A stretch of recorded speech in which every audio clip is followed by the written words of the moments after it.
2 वेळा करायचंय आपल्याला, 2 सेट करायचे म्हणजे ओम केशवाय नमः, ओम नारायणाय नमः, ओम माधवाय नमः, ओम गोविंदाय नमः. सोडायचंय पाणी तापणात. पुन्हा एकदा ओम केशवाय नमः, ओम नारायणाय नमः, ओम माधवाय नमः, ओम गोविंदाय नमः. आता तामन आणि पळी बाजूला ठेवलं तरी चालेल, त्याचं काम आपलं झालेलं आहे. हात जोडायचे आहेत आणि आपण आता संकल्प करणार आहोत. मी जे सांगते ते म्हणायचं आहे. पुरुषांनी काय म्हणायचंय, स्त्रियांनी काय म्हणायचंय हे ज्या वेळेला ती वेळ येईल त्यावेळेला सांगेन. अत्राद्य महामांगल्यप्रदे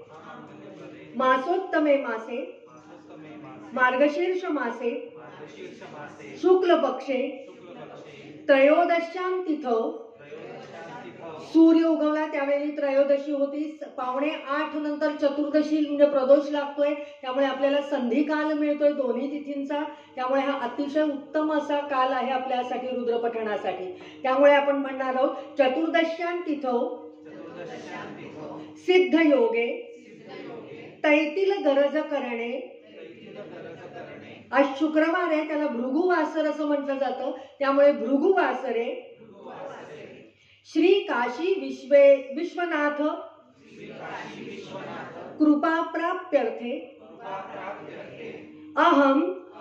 आता पुरुष स्वतःचं नाव घेतील आणि शर्मणा असं म्हणतील, आणि स्त्रिया स्वतःचं नाव घेतील आणि देवी असं म्हणतील. अहम वासंती देवी. पुढे सगळ्यांचं नाव घेऊन झालं. श्री रुद्र पठणम करिष्ये. पुन्हा एकदा हातावरून ताम्हामध्ये पाणी सोडायचं आहे. आपण म्हटलेलं आहे की आम्ही रुद्रपठण करतो आहोत. तुम्ही म्हणा किंवा नाही म्हणा, तुम्हाला ते फळ प्राप्त निश्चितप्रमाणे होणार आहे. ज्यांच्याकडे पुस्तकं आहेत, तुम्ही संथा घेतलेली नसेल तरी सुद्धा त्याच्यावरनं अक्षरांवरनं तुम्ही नजर फिरवा. मी पुढे पुढे म्हणत जाते. पहिल्यांदी लघुन्यास आहे. तुमचा क्रम कसा आहे पुस्तकात मला माहित नाही, नुसतं ऐकलं तरी चालेल. प्रजनने ब्रह्मा तिष्ठतु पादयोर विष्णुस्तिष्ठतु हस्तयोर हरस्तिष्ठतु बाहवोर इंद्रस्तिष्ठतु जठरे अग्निस्तिष्ठतु हृदये शिवस्तिष्ठतु कंठे वसवस्तिष्ठन्तु वक्त्रे सरस्वती तिष्ठतु नासिकयोर वायुस्तिष्ठतु नयनयोः सूर्या चन्द्रमसौ तिष्ठताम् कर्णयोर अश्विनौ देवौ तिष्ठताम् ललाटे रुद्रास्तिष्ठन्तु मूर्ध्यादित्यास्तिष्ठन्तु शिरसि महादेवस्तिष्ठतु शिखायां चामुण्डा तिष्ठतु पृष्ठे पिनाकी तिष्ठतु पुरतः शूली तिष्ठतु पार्श्वयो शिवाशङ्करौ तिष्ठतां सर्वतो वायुस्तिष्ठतु ततो बहिः सर्वतोऽग्निर्ज्वालामाला परिवृत्तस्तिष्ठतु सर्वेष्वङ्गेषु सर्वा देवता यथा यथौ स्थानानि तिष्ठन्तु. हे आपण काय म्हटलेलं आहे तर आपल्या आपल्या देहामध्ये त्या भगवंतांची, त्याला न्यास असं म्हणतात, स्थापना केलेली आहे की ज्या योगे आत्तापर्यंत आपलं असलेलं अस्थिर मन शांत व्हावं. भगवंतांनी आपल्या संपूर्ण देहामध्ये येऊन वास करावा आणि ह्यापुढे आपलं रुद्र म्हणजे देवाचं जे आपण पूजा करणार आहोत किंवा जे नमक म्हणणार आहोत, त्याची स्तुती गाणार आहोत, ती आपल्याला करता यावी. त्याच्याही आधी आणखीन जे जे काही प्रार्थना आहेत त्या आपण करणार आहोत आणि मग नमकाकडे जाणार आहोत. आणि ज्या वेळेला आपण नमकाकडे जाणार आहोत त्यावेळेला तुम्ही हळद कुंकू अक्षता सगळं तुम्हाला जे जे काय अर्पण करायचंय ते तुम्ही करू शकता. माग रक्षन्तु यजमानग रक्षन्तु ओम अग्निर्मे वाचि श्रितः वाग हृदये हृदयं मयि अहम् अमृते अमृतं ब्रह्मणि वायुर्मे प्राणे श्रितः प्राणो हृदये हृदयं मयि अहम् अमृते अमृतं ब्रह्मणि सूर्यो मे चक्षुषि श्रितः चक्षुर्हृदये हृदयं मयि अहम् अमृते अमृतं ब्रह्मणि चंद्रमा मे मनसि श्रितः मनो हृदये हृदयं मयि अहम् अमृते अमृतं ब्रह्मणि दिशो मे श्रोत्रे श्रिताः श्रोत्रगहृदये हृदयं मयि अहम् अमृते अमृतं ब्रह्मणि आपो मे रेतसि श्रिताः रेतो हृदये हृदयं मयि अहम् अमृते अमृतं ब्रह्मणि पृथिवी मे शरीरे श्रिता शरीरगहृदये हृदयं मयि अहम् अमृते अमृतं ब्रह्मणि ओषधि वनस्पतयो मे लोमसि श्रिताः लोमानि हृदये हृदयं मयि अहम् अमृते अमृतं ब्रह्मणि इंद्रो मे बले श्रितः बलगहृदये हृदयं मयि अहम् अमृते अमृतं ब्रह्मणि पर्जन्यो मे मूर्ध्नि श्रितः मूर्धा हृदये हृदयं मयि अहम् अमृते अमृतं ब्रह्मणि ईशानो मे मन्यो श्रितः मन्युर्हृदये हृदयं मयि अहम् अमृते अमृतं ब्रह्मणि आत्माम आत्मनि श्रितः आत्मा हृदये हृदयं मयि अहम् अमृते अमृतं ब्रह्मणि पुनर्म आत्मा पुनरायुगात् पुनः प्राण पुनराकूतमागात् वैश्वानरो रश्मिभिर्भावृदानः अन्तस्तिष्ठत्वमृतस्य गोपाः एवं सर्वं शरीरं स्पृशेत सर्व शरीरावरनं हात फिरवायचा आहे अथात्मानं शिवात्मानं श्रीरुद्ररूपं ध्यायेत आता आपण रुद्राचं ध्यान करणार आहोत शुद्ध स्फटिक संकाशं त्रिनेत्रं पंचवक्त्रकं गंगाधरं दशभुजौ सर्वाभरणभूषितं नीलग्रीवं शशाङ्काङ्कं नागयज्ञोपवीतिनं व्याघ्रचर्मोत्तरीयं च वरेण्यमभयप्रदं कमण्डलमक्षसूत्राभ्यामन्वितं शूलपाणिनं ज्वलन्तं पिङ्गलजटाशिखमुद्योतकारिणम् अमृतेनाप्लुतौ रुष्टं उमादेहार्धधारिणं दिव्यसिंहासनासीनं दिव्यभोगसमन्वितं दिग्देवता समायुक्तौ सुरासुरनमस्कृतं नित्यं च शाश्वतं शुद्धं ध्रुवमक्षरमव्ययं सर्वव्यापिनमीशानं रुद्रं वै विश्वरूपिणम् एवं ध्यात्वा द्विजः सम्यक् ततो यजनमारभेत आराधितो मनुष्यैस्त्वगसिद्धैर्देवासुरादिभिः आराधयामि भक्ता त्वां मां गृहाण महेश्वर आत्वावन्तु हरयः सर्वचेतस्वेतैरश्वैः सह केतुमद्भिर्वाता जवैर्बलवद्भिर्मनोजवै राया हि शीघ्रं मम हव्याय शर्वोम स्वामिन् सर्वजगन्नाथ यावत् पूजावसानकं तावत् त्वं प्रीतिभावेन लिङ्गेऽस्मिन् सन्निधो भव शान्तिदो भव सुप्रसन्नो भव वरदो भव अनेन लघुन्यासेन श्री परमेश्वर प्रियताम हा लघुन्यास आपण केलेला आहे आणि त्यांच्याकडे आपण प्रसन्न व्हा अशी मागणी केलेली आहे आता पुढे आपण श्री गणेशाय नमः म्हणून असेल ते आपण म्हणणार आहोत श्री गणेशाय नमः अस्य श्री रुद्रस्य प्रश्नस्य त्याला भगवंतांचा हा पत्ता आहे आपण त्यांना पत्ता म्हणजे सगळ्यांना सांगतोय की या पत्त्यावर भगवंत आहेत आपल्याला भेटणार आहे अस्य श्रीरुद्रस्य प्रश्नस्य अनुष्टुप छंदः अघोर ऋषिः संकर्षणमूर्तिस्वरूपो योऽसावादित्यः परमपुरुषस्य एष रुद्रो देवता अग्निक्रतुचरमाया मिष्टिकाया गशतरुद्रीय जपे विनियोगः सकल रुद्राध्यायस्य श्रीरुद्रो देवता एका गायत्री छन्दः तिस्रोनुष्टुभस्तिस्रः पङ्क्तयः सप्तानुष्टुभो द्वे जगत्यो परमेष्टि ऋषिः अग्ना विष्णु सजोषसेत्येकादशानां मनुवाकानाम् अग्निकाण्ड ऋषिः आद्या गायत्री आग्ना वैष्णवी सृष्टं यजुः वाजादयो नादिविशेषा देवताः महाविराट छन्दः नमः शम्भवेति बीजं मयो भवेति शक्तिः नमः शङ्करायेति बीजं मयस्करायेति शक्तिः नमः शिवायेति बीजं शिवतरायेति शक्तिः ओंकारो बीजं माया शक्तिः ब्रह्मा बीजं सुषुम्ना शक्तिः नम ईशु क्रुद्ध्यो धन्म क्रुद्ध्य इति कीलकम् श्रीरुद्र देवता प्रीत्यर्थे जपे विनियोगः आपण जपानी वाणीनी करतो त्याला काही आपण पाणी अर्चन करणार नाही आहोत त्यामुळे जपे विनियोग.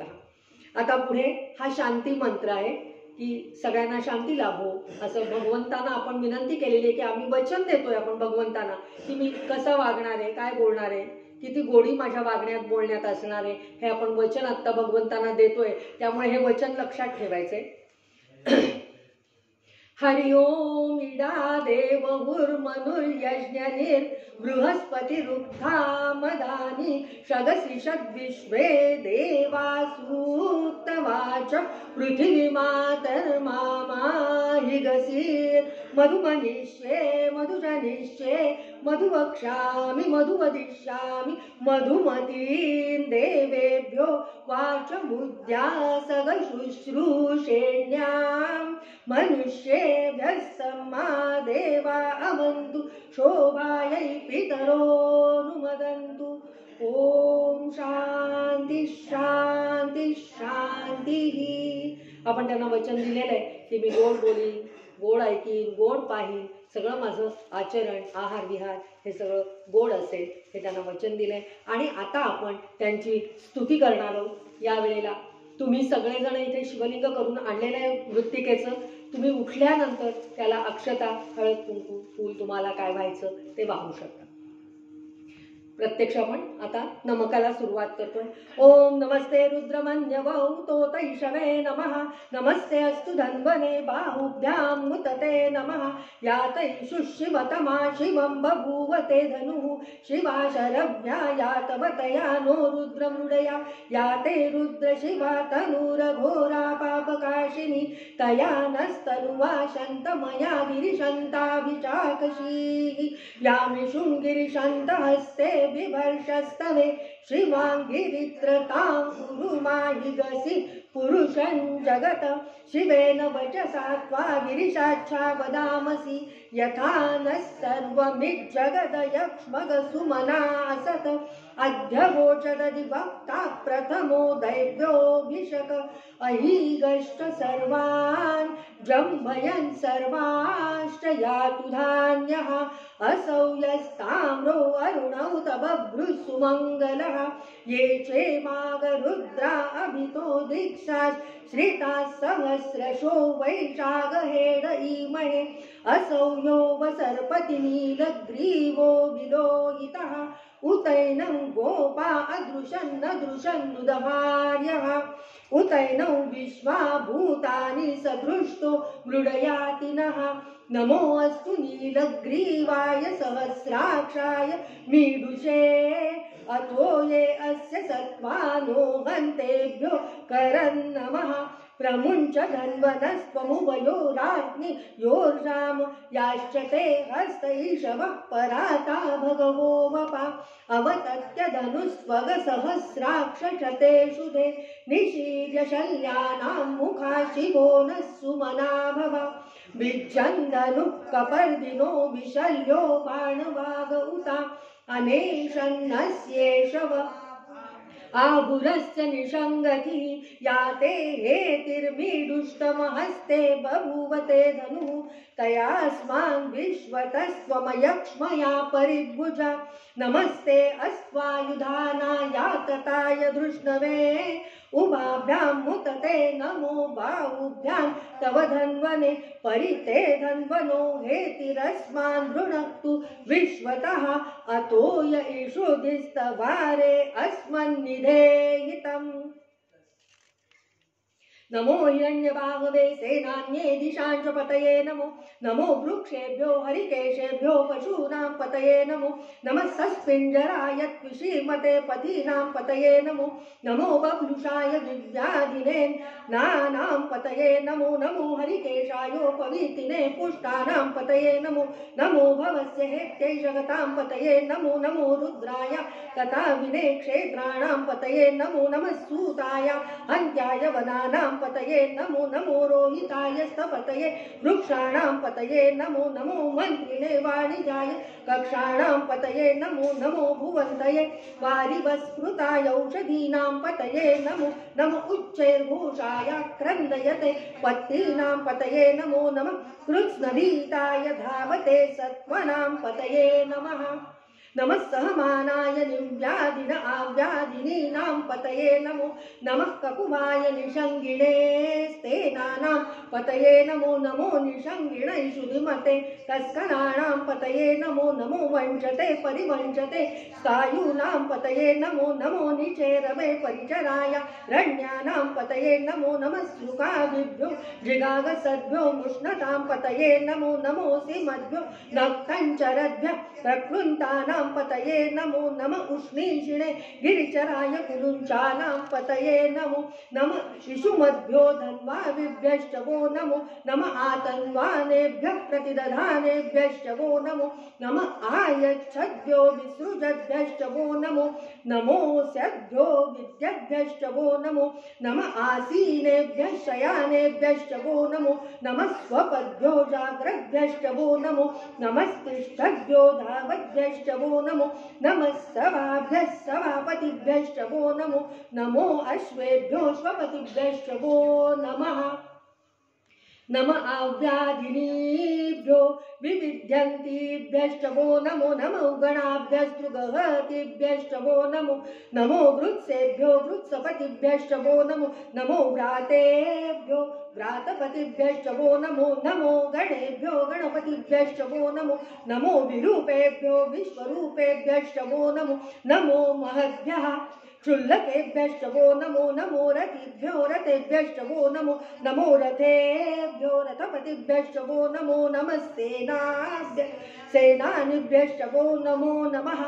शत्रुभ्यः संग्रहीतृभ्यश्च वो नमो नमस्तक्षभ्यो रथकारेभ्यश्च वो नमो नमः कुलालेभ्यः कर्मारेभ्यश्च वो नमो नमः पुञ्जिष्टेभ्यो निषादेभ्यश्च वो नमो नमः इषुकृद्भ्यो धन्वकृद्भ्यश्च वो नमो नमो मृगयुभ्यश्वनेभ्यश्च वो नमो नमः श्वभ्यश्वपतिभ्यश्च वो नमः नमो भवाय च रुद्राय च नमः शर्वाय च पशुपतये च नमो नीलग्रीवाय च शितिकण्ठाय च नमः कपर्दिने च युक्तकेशाय च नमः सहस्राक्षाय च शतधन्वने च नमो गिरिशाय च शिपिविष्टाय च नमो मीडुष्टमाय चेषुमते च नमो ह्रस्वाय च वामनाय च नमो बृहते च वर्षीयसे च नमो वृद्धाय च संवृध्वने च नमो अग्रियाय च प्रथमाय च नमः आशवे चाधिराय च नमः शीघ्रियाय च शीघ्राय च नमः ऊर्व्याय चावस्वन्याय च नमः स्रोतस्याय च द्वीप्याय च नमो ज्येष्ठाय च कनिष्ठाय च नमः पूर्वजाय च परजाय च नमो मध्यमाय च अपगल्भाय च नमो जघन्याय च बुद्ध्याय च नमः सोभ्याय च प्रतिसर्याय च याम्याय च क्षेम्याय च नमो उर्वर्याय च खल्याय च नमः श्लोक्याय च अवसान्याय च नमो वन्याय च कक्ष्याय च नमः श्रवाय च प्रतिश्रवाय च नमः आशुषेणाय च आशुरथाय च नमः शूराय च अवभिन्दते च नमो वर्मिणे च वरुधिने च नमो बिल्मिने च कवचिने च नमः श्रुताय च श्रुतसेनाय च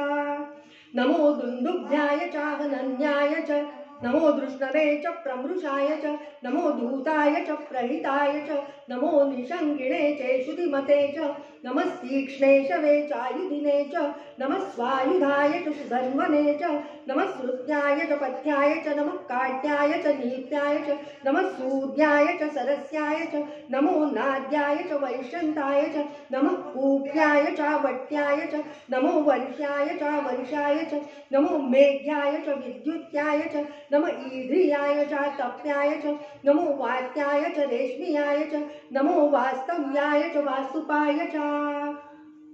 नमः सोमाय च रुद्राय च नमः ताम्राय च अरुणाय च नमः शंगाय च पशुपतये च नमः उग्राय च भीमाय च नमो अग्रे वधाय च दूरे वधाय च नमो हन्त्रे च हनीयसे च नमो वृक्षेभ्यो हरिकेशेभ्यो नमस्ताराय नमः शम्भवे च मयोभवे च नमः शंकराय च मयस्कराय च नमः शिवाय च शिवतराय च नमः तीर्याय च पूर्याय च नमः पार्याय च वार्याय च नमः प्रतरणाय चोत्तरणाय च नमः आचार्याय च आलाद्याय च नमः षष्ट्याय च पेन्याय च नमः सिकत्याय च प्रवाह्याय च नमः हिरण्याय च प्रपथ्याय च नमः हिगशिलाय च क्षयणाय च नमः कपर्दिने च पुलस्सये च नमो गोष्ठ्याय च गृह्याय च नमः स्तल्त्याय च गेह्याय च नमः काट्याय च गौवरेष्ठाय च नमो रधय्याय च निवेश्याय च नमः पादसव्याय च रजस्याय च नमः शुष्क्याय च हरित्याय च नमो लोप्याय चोलप्याय च नमः ऊर्याय च सूर्याय च नमः पर्ण्याय च पर्णशद्याय च नमो पगुरमाणाय चाभिघ्नते च नमः आक्षिदते च प्रक्षिदते च नमो वह्किरीकेभ्यो देवानागहृदयेभ्यो नमो विक्षीणकेभ्यो नमो विचिन्वत्केभ्यो नमः आनिर्हतेभ्यो नमः आमीवत्केभ्यः द्रापे अन्धसस्पते दरिद्रन्नीललोहिता एषां पुरुषाणाम् एषां पशूनां माभेर्मारो मो एषां किञ्चना ममत या ते रुद्रशिवा तनुशिवा विश्वाहवेशजी शिवा रुद्रस्य वेशजी तया नो मृडजीवसे इमागरुद्राय तवसे कपर्दिने क्षयद्वीराय प्रभरामहे मतिम् यथा नश्यमसद्विपदे चतुष्पदे विश्वं पुष्टं ग्रामे अस्मिन्ननातुरम् मृणानो रुद्रोतनो मयस्पृधि क्षयद्वीराय नमसा विधेमते यच्छञ्च योश्च मनुराय जे पिता तदश्याम तव रुद्रं प्रणीतौ मानो महान्तमुत मानो अर्भकं मान उक्षन्तमुत मान उक्षितं मानो वधिपितरं मोत मातरं प्रियामानस्तनुवो रुद्ररीरिषः मानस्तोके तनये मान आयुषि मानो गोषु मानो अश्वेषु रीरिषः वीरान् मानो रुद्रभामितो वधि हविष्मन्तो नमसा विधेमते आराते गोग्न उत पुरुषग्ने क्षयद्वीराय सुनमस्मेते अस्तु रक्षा च नो अधिच देव बृह्यदा च न शर्म यच्छ विबर्हाः सुश्रुतं गर्त सदैयुवानं मृगं न भीममुपहत्नुमुग्रम् मृडाचरित्रे रुद्रस्तवानो अन्यन्ते अस्मिन्निव पन्तु सेनाः परिणो रुद्रस्य हेतिर्भृणक्तु परित्वेषस्य दुर्मतिरघायोः अवस्थिरा मघवध्यस्तनुष्वमीड्वस्तोकाय तनयाय मृडया मीरुष्टम शिवतम शिवो नः सुमना भवा परमे वृक्ष आयुधन्निधाय कृत्युवसान आचरं पिनाकं बिभ्रदागहि विकिरीद विलोहित नमस्ते अस्तु भगवः यास्ते सहस्रग हेतयोन्नमस्मिन् निवपन्तु ताः सहस्राणि सहस्रदा बाहुवोस्तव हेतयः तासामीशानो भगवः पराचीना मुखाकृधि सहस्राणि सहस्रशो ये रुद्रा अधिभूम्यां तेषागसहस्रयोजने वदन्वानि तन्मसि अस्मिन् महत्यर्णवेऽन्तरिक्षे भवा अधि नीलग्रीवाश्चितिकण्ठाः शर्वा अधहा क्षमाचराः नीलग्रीवाश्चितिकण्ठा दिवगरुद्रा उपश्रिताः ये वृक्षेषु सस्पिञ्जरा नीलग्रीवा विलोहिताः ये भूतानामधिपतयो विशिखास कपर्दिनः ये अन्येषु विविध्यन्ति पात्रेषु पिबतो जनान् ये पथां पथि रक्षय ऐलभृदा यौविधः ये तीर्थानि प्रचरन्ति सृकावन्तो निषङ्गिणः य एतावन्तश्च भूयागसश्च दिशो रुद्रा वितस्तिरे तेषागसहस्रयोजने वदन्वानि तन्मसि नमो रुद्रेभ्यो ये पृथिव्यां येऽन्तरिक्षे ये दिवि येषामन्नो वातो वर्षमिषवस्तेभ्यो दश प्राचीर्दश दक्षिणा दश प्रतीचिर्दशोर्ध्वास्तेभ्यो नमस्ते नो मृडयन्तु ते यद्विष्णो यश्चन्नो वेष्टि तं भोजम्भे दधामि। ॐ त्र्यम्बकं यजामहे सुगन्धिं पुष्टिवर्धनम् उर्वारुकमिव बन्धना मृत्योर्मुक्षीयमामृतात्।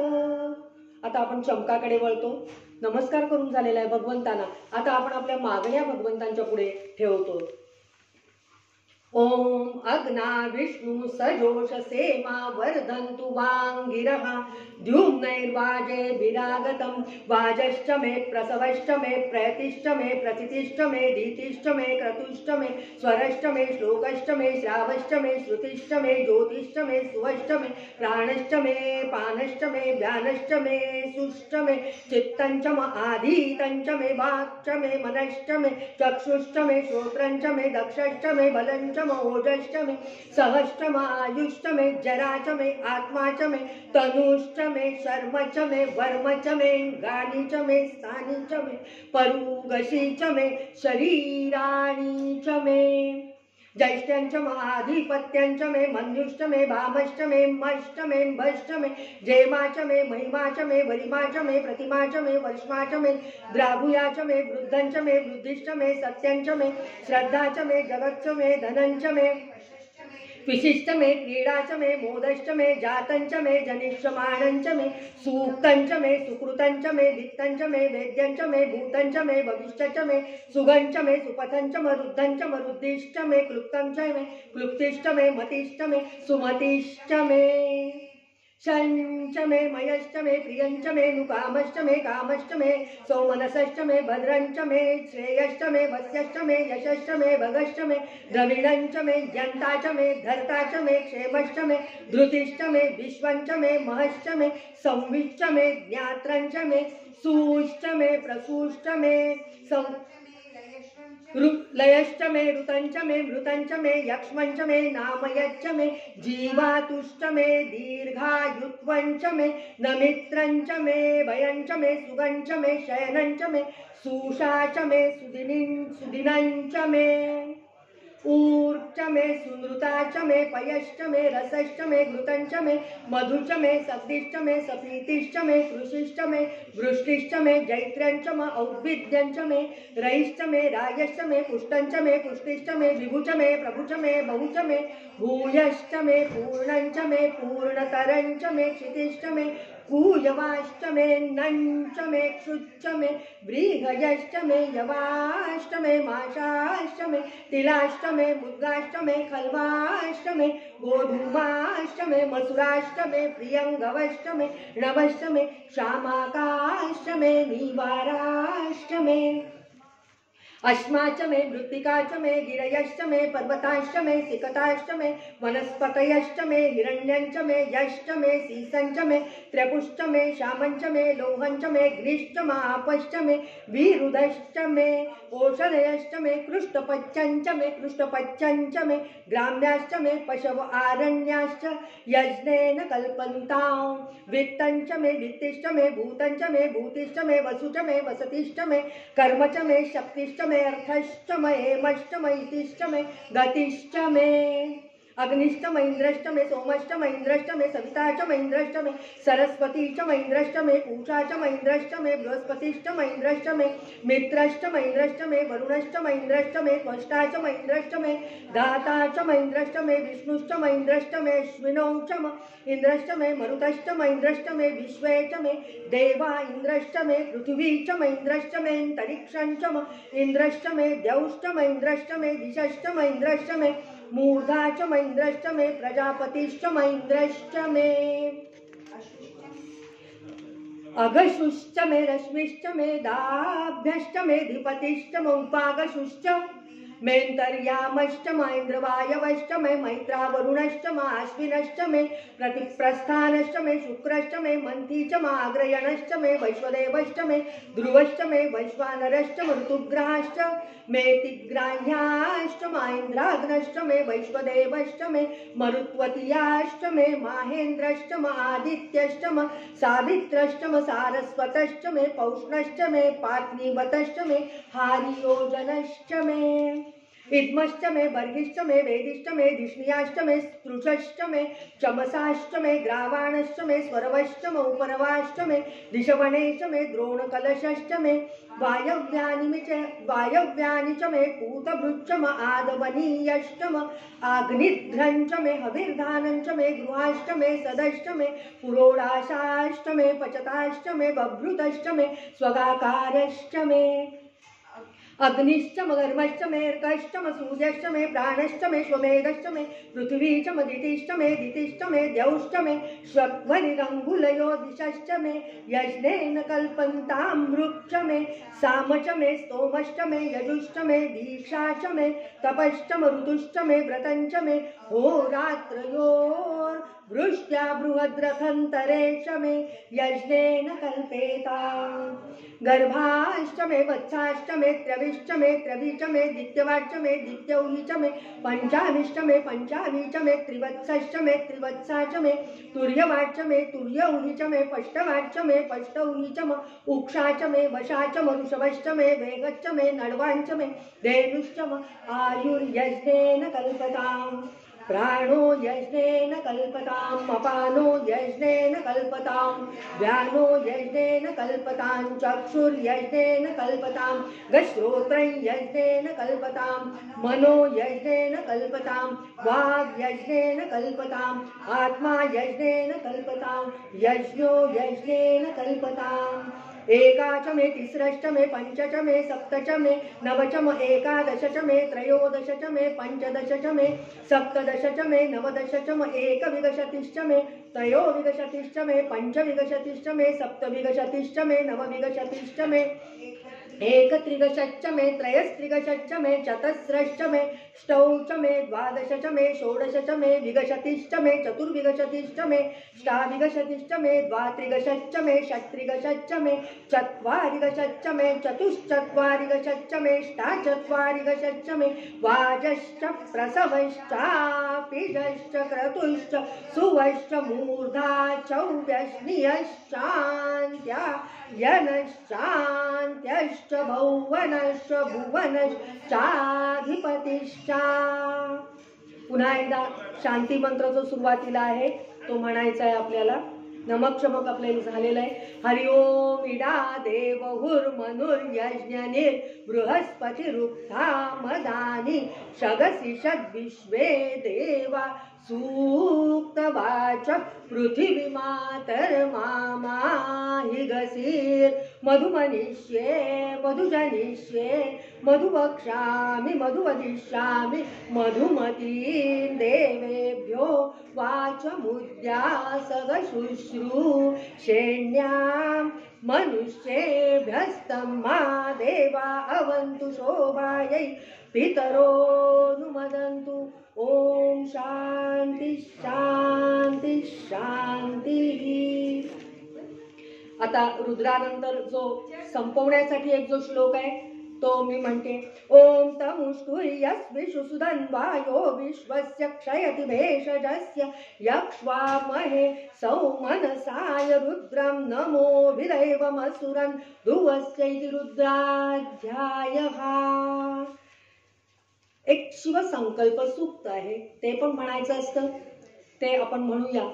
म्हणजे कल्याणकारी सूक्त आपण देवाकडे म्हणतोय। यज्जाग्रतो दूरमुदैतु दैवन्तदुसुप्तैस्य तथैवैति दूरङ्गमं ज्योतिषां ज्योतिरेकं तन्मे मनः शिवसङ्कल्पमस्तु। ओम येन कर्माण्यपसो मनीषिणो यज्ञे कृण्वन्ति विदधेषु धीराः यदपूर्वं यक्षमन्तं प्रजानां तन्मे मनः शिवसङ्कल्पमस्तु। ओम यत्प्रज्ञानमुतचेतो धृतिश्च यज्ज्योतिरन्तरमृतं प्रजासु यस्मान्नरुते किंचन कर्म क्रियते तन्मे मनः शिवसङ्कल्पमस्तु। ओम येनेदं भूतं भवनं भविष्यत् परिगृहीतममृतेन सर्वं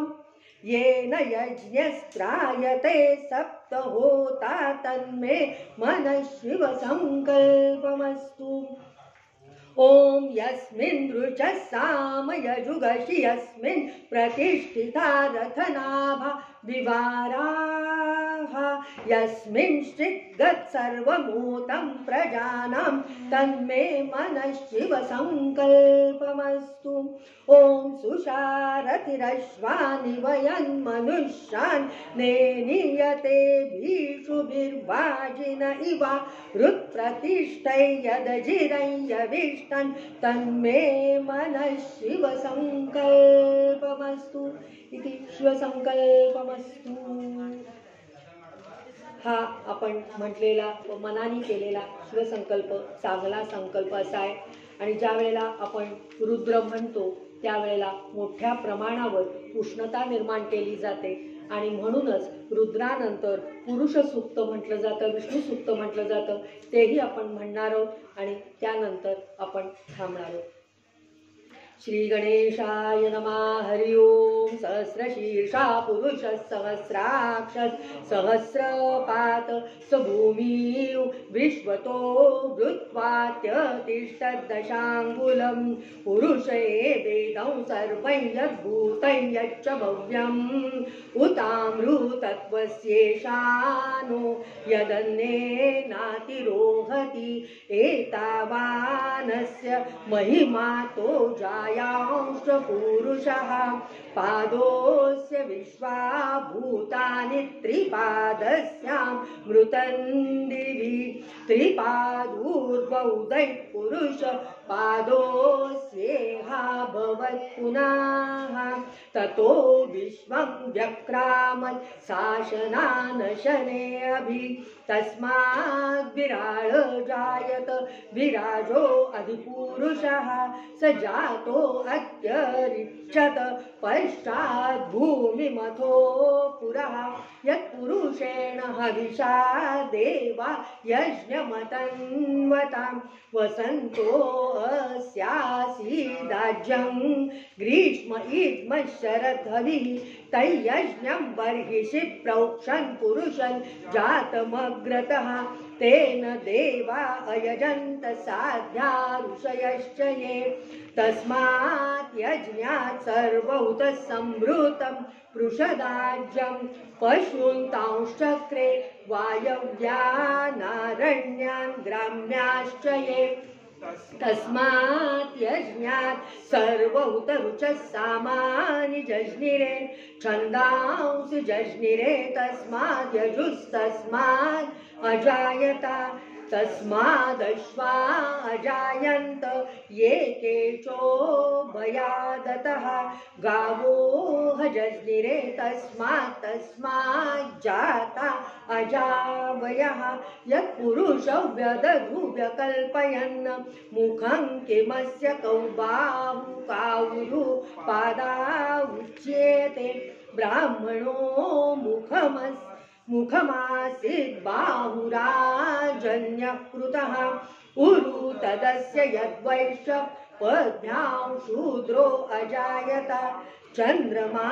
मनसो जातश्चक्षो सूर्यो अजायत मुखादिन्द्रश्चाग्निश्च प्राणाद्वायुरजायत नाभ्या आसीदन्तरिक्षौ शीर्ष्णौ द्यौः समवर्तत पद्भ्यां भूमिर्दिशः श्रोत्रात् तथा लोकाम् अकल्पयन् सप्तास्यासन् परिधयस्त्रिः सप्तः समिधः कृताः देवा यद्यज्ञं तन्वाना अबध्नन् पुरुषं पशुं यज्ञेन यज्ञमयजन्त देवास्तानि धर्माणि प्रथमान्यासन् तेहनाकं महिमानः सचन्त यत्र पूर्वे साध्या सन्ति देवाः ओम अतो देवा अवन्तु नो यतो विष्णुर्विचक्रमे पृथिव्यां सप्तधामभिः इदं विष्णुर्विचक्रमे त्रेधा निदधे पदं समुल्लमस्य पांसुरे त्रीणि पदा विचक्रमे विष्णुर्गोपा अदाभ्यः अतो धर्माणि धारयन् विष्णोः कर्माणि पश्यत यतो व्रतानि पस्पशे इन्द्रस्य युज्यः सखा तद्विष्णोः परमं पदं सदा पश्यन्ति सूरयः दिवीव चक्षुरा ततं तद्विप्रासो विपन्यवो जागृवांसः समिन्धते विष्णोर्यत् परमं पदम् ॐ देवस्य त्वां सवितुर्प्रसवेश्विनो बाहुभ्यां पुष्णो हस्ताभ्याम् अग्नेस्तेजसा सूर्यस्य वर्चसेन्द्रस्येन्द्रियेण विषिञ्चामि बलाय श्रियै यशस्सेन्नाद्याय अमृताभिषेकोस्तु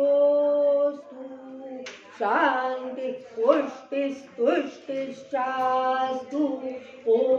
शांति शांति शांति।